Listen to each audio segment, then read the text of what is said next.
para que despois digamos que as cousas van caras. En fin, 7:51 da tarde, efectivamente, chegan os temporais, este é o primeiro temporal do outono, pero daqui en diante van vir moitos máis. Que facemos? Pois tiramos máis da enerxía, por exemplo, da luz, para leválos o mellor posible.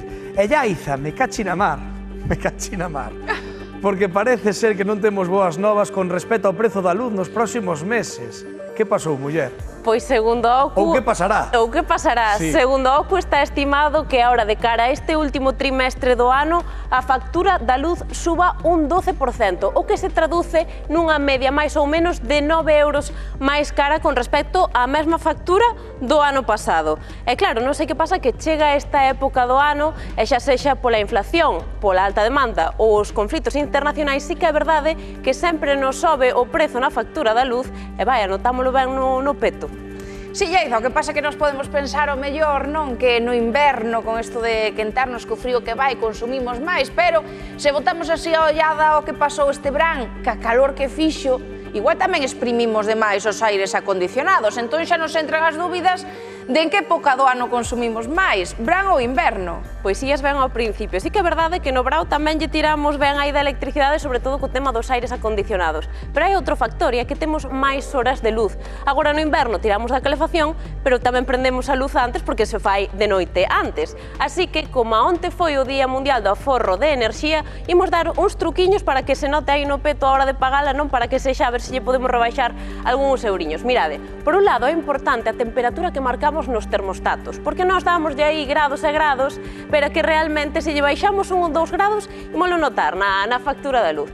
Despois, as bombillas de baixo consumo tamén se notan ben no recibo, os electrodomésticos eficientes e axustarlle a potencia contratada. Estes son os consellos que dou eu hoxe, pero Alejandra chegou ata a Coruña e ali creo que tamén lle deron bons consellos. Tomade nota.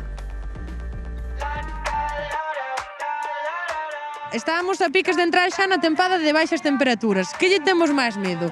A pasar frío ou a factura? Eu penso que a factura. A ver, a factura máis ou menos tampouco cambia moito, tampouco... Ai, aquí Dolores non opina o mismo. Cambian. As dúas cousas, o frío non tanto, é máis a factura. Eu a pasar frío. Eu poso a factura, o frío non te teño, que eu non sou moi calurosa. Eu teño máis medo a factura, indudablemente. Ustedes pensan que subiu a luz respecto a outros anos? Por exemplo, dende o ano pasado? Yo creo que sí. Sí? Sí. Bastante. É unha barbaridade. Pois non. Non noto. No.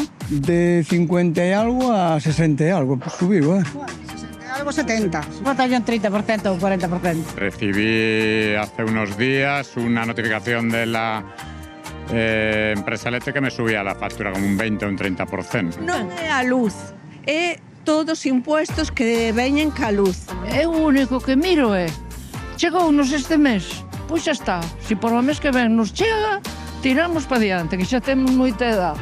Pois mira, eu se encendo a calefacción porque teño nenos, e primeiro son os nenos, e cada 2 meses así mínimo 300 euros. E no gas noto? Sí, igual. Menos, pero igual. Sí que se nota, era unha media de 78 e ahora está en 84, 85. Algo me subeu, pero pouco. Hai veces que sube, veces que baixa, pero cando fai frío sube sempre. Pensa que vale a pena comparar compañías ou que ven sendo todo o mesmo? Tens que estar comparando compañías constantemente. Creo que varía pouco, céntimos, 1, 2 céntimos. Creo que son todas cortadas polo mismo patrón. Ten algún truquiño para cando chega o inverno ou as temperaturas baixas para intentar aforrar? Ai, que me dixeran a min que va a facelo eu. Facer como antes, poñer máis mantas por riba ou poñer unha bata. Solo facer a factura con 3 tramos, intentar adaptar o consumo eléctrico ao tramo máis barato. Pois a verdade é que non, se soubera o truco, de verdade que sí que o seguía. Eu miro na aplicación da luz, entonces cando é a tarifa baixa, pois poño a lavadora ou lavabaixelas, o que sea. O único truco é encher a lavadora, encher o lavaplatos para que vaya todo xunto, non máis.